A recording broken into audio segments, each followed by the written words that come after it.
Hey internets. One of the most common promises of politicians in failing democracies is to tell their potential voters that they will be compensated with free stuff. Yep, that's right. Just give the politician your vote and you'll get free stuff. That's pretty much how it works. Free money to buy a house, free healthcare, free college, or heck, just free money in general for everybody. So now everything is just free for you. Free PlayStation, free pizza, free makeup, free cable TV, or heck, even some free DoorDash, or Uber Eats, or whatever happens to be on top at the time. But anyways, you get the point. Now, the more economically minded person may then ask, well, how exactly are we going to pay for all of this free stuff? Because of course, free stuff from the government isn't actually free. Rather, the government merely taxes the population in various ways, and then funnels the money back to them through bureaucracy. And since of course this bureaucracy has a very large cost to it, this means we're actually getting ripped off as society is getting less in return overall compared to what we're all putting into this system. But of course, politicians and leftist economicists have a simple answer to this conundrum. Instead of taxing the general populace, we can just tax the rich. Haha, yes, of course. Except this doesn't actually work, and the politicians and their media allies pushing this nonsense generally all know that it doesn't work. It's all just propaganda and dishonest press. Which, speaking of propaganda and dishonesty in the media, mass media is extremely biased, mixing fact and opinion all the time, and so I've decided to partner with Ground News. It's important to question mainstream narratives, and Ground News helps us do that by compiling thousands of news articles and organizing them and adding context based on their political leanings. For example, say you wanted to look up the economic proposals behind the election 2024. You can check out the subject on Kamala's taxing the rich policy, and Ground News has compiled a total of 71 articles for us and gives us a brief overview of each, where we can see left-leaning media defending her decisions, repeating the debunked mug-greedflation narrative. Then we can see right-leaning media claiming her propositions would just be a repeat in Bidenomics, government spending, and hurt the overall economy. Ground News also provides a lot of features to help you further, like a personalized feed based on what your interests are, or this graphical overview of how far to the left or right their bias leans. Another great feature is blind spot. The most common form of media bias is actually reporting bias, and blind spot shows which stories are being disproportionately over or underreported. This all saves me a ton of time, as I would ordinarily have to spend hours manually searching through hundreds of articles to see through all the bias and spin jobs. But with Ground News, it can all be done in mere minutes,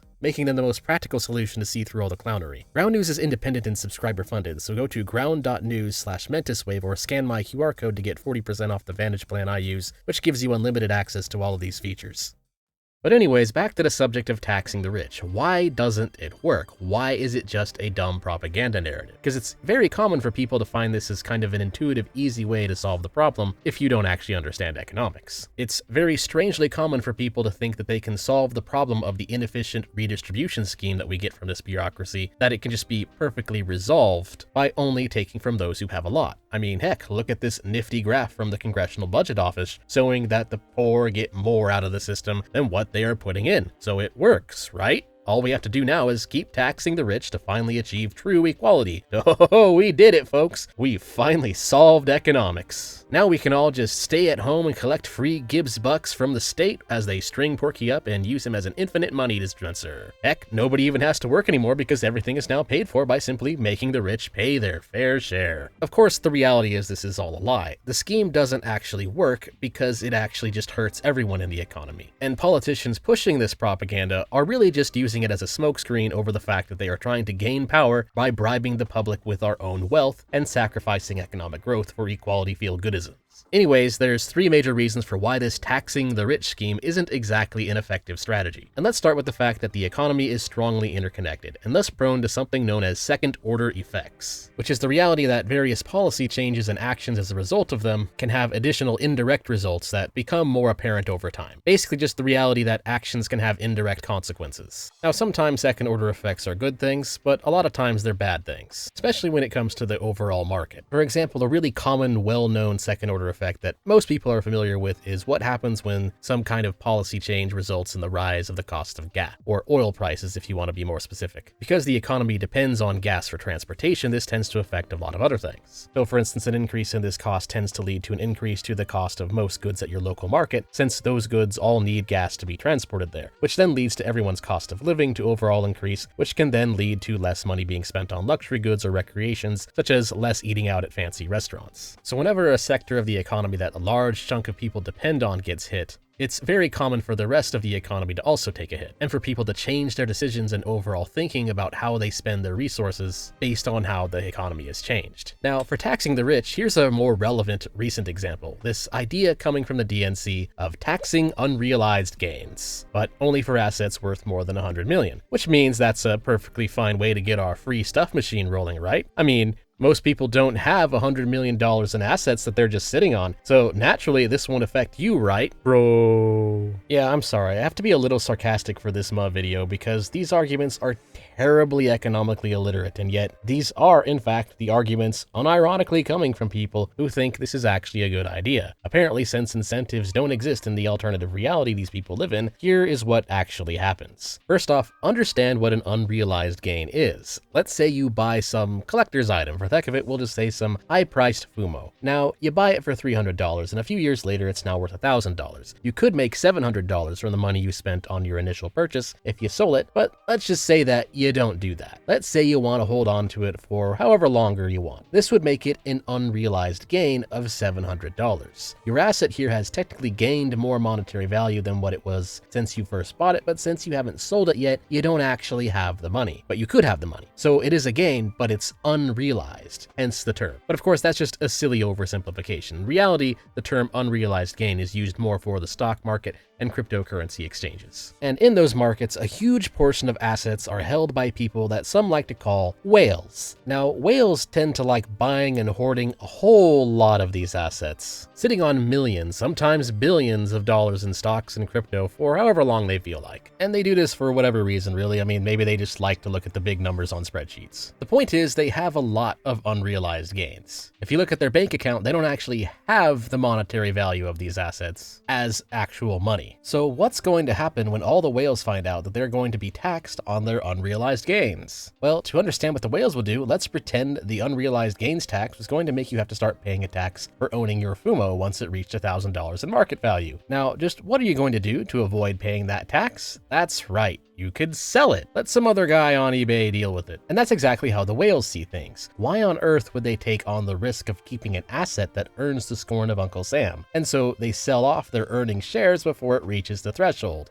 or before this absolutely insane policy is put into action, especially since they might not even have the money to pay off that tax, since again, it's an unrealized gain. And this of course has some pretty major second order effects. Now, first off, it crashes the price for everybody else. So even if you don't have $100 million in assets, your assets are still going to be worth less because of this. But let's say that you have no assets at all. Let's say you're a member of the working poor. Guess what? It will still affect you because it will still cause a depression from the share value dropping so hard for everybody else. Because that means the value of a whole lot of stuff in the market that the stock market is based on is now crashed as well. And yes, I said depression, not recession. Good luck finding a job, buddy. And so that's the first basic problem with trying to tax the rich. A lot of the wealth that the rich have is based on the same assets that everybody else has. So it's very difficult, if not impossible, to just tax the rich without having some kind of ripple effect on the overall economy. Now, the next problem with taxing the rich is something called tax incidence. And tax incidence is an economic concept that looks at the reality that a tax doesn't necessarily impact the person being taxed. For example, if a Fumo tax of 15% is imposed on people producing Fumos, and the result is that Fumos just rise in price by 15%, it is actually the Fumo buyers who are paying the tax, even though the tax was designed to target production. So in some ways, tax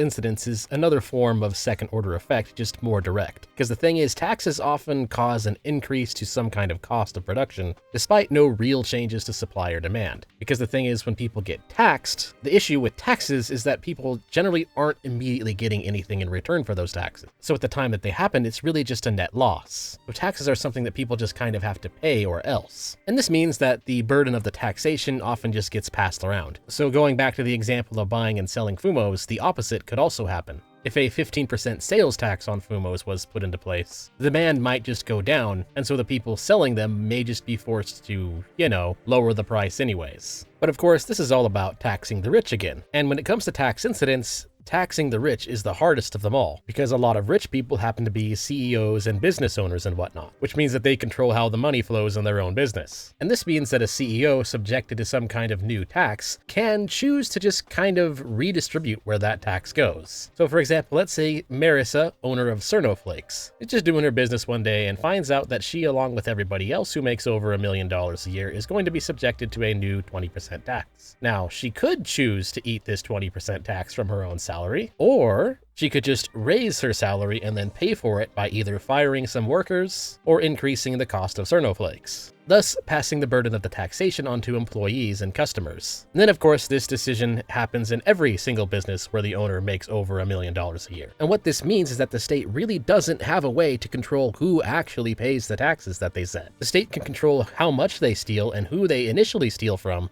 but they really can't control what happens next. Either the tax gets passed to somebody else through tax incidence, or the tax has some kind of ripple effect causing second or even sometimes third or fourth or fifth order effects on the economy as a whole. So this idea that the state can just target one specific group of people with a tax and have it only affect that group just isn't really a thing. This is why when politicians try to sell you the idea that they're going to give you free stuff through their brilliant strategy of tax the rich, they are lying to you. They are trying to bribe you with your own money. When you take into account how the overall market works, there's really no way they can tax the rich and guarantee it will only affect the rich. It's just not a thing. But anyways, now that you understand why taxing the rich actually just hits everybody, we can move on to the third reason, which is the question of economic growth. Going back to that graph I showed earlier about average income and means tested transfers, which shows people of low income gaining more benefit from taxes, the main problem with this graph and why it doesn't actually prove what it appears to prove is that it doesn't account for one really big second order effect. And that is the fact that economic growth is really the main thing that matters for people's welfare, because that's what these means-tested wealth transfers really are. It is just a fancy way of pointing to various welfare programs where your ability to get them depends on your income level. And what this doesn't account for is what people's income could be in a society with greater economic growth. Because as an economy in a society grows, the ability to satisfy people's wants and desires also grows. So an economy with better growth than another will be able to satisfy people's food and housing costs at a much lower rate. And the thing is, this is much more beneficial to the poor than really any welfare program we've come up with. And while it is not entirely accurate to measure economic growth in GDP, this is a case where GDP can be used as a measurement tool to show just what this means. For instance, I saw this recent post on X from Kramix that showed that a decrease of economic growth in just 1% in GDP would make the United States as poor as Mexico today, starting from just 1980.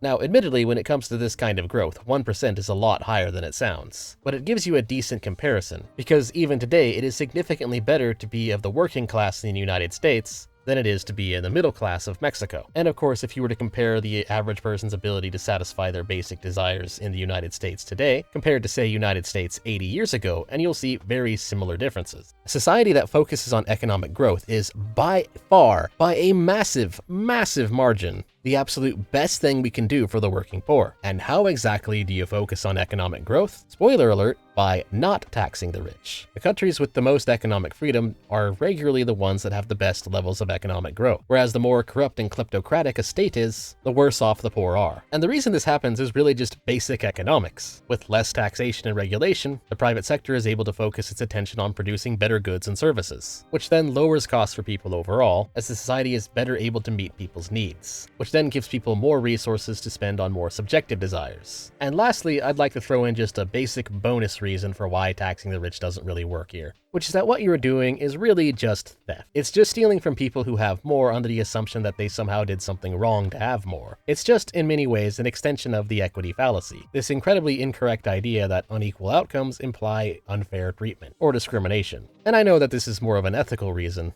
and more of a philosophical question, which is why I don't include it in my original count of the reasons in this video, because the first 3 reasons I gave are why taxing the rich doesn't work. But it's important to also understand that when a democracy decides to take from one group and give to another, that's really just theft by majority opinion. It's people deciding that you don't have a right to your property simply by majority rules. And thus it comes with this idea that people's rights can be taken away so long as the public can be gaslit and propagandized into believing that it's a good idea. And in this particular case, it's a very, very bad idea. It's impossible to actually tax the rich in a way that guarantees the rich actually pay the cost of those taxes, and in a way that guarantees the rest of the market won't suffer in some way, and especially in comparison to the face of economic growth, which shows that economic freedom actually reduces poverty way more than any kind of government tax the rich welfare scheme could ever hope to achieve. Anyways, that is all. Thanks for watching. Please like, comment, and subscribe, and if you like the video, you can also support me on Ko-Fi, Subscribestar, becoming a member, or by buying some merch. Till next time.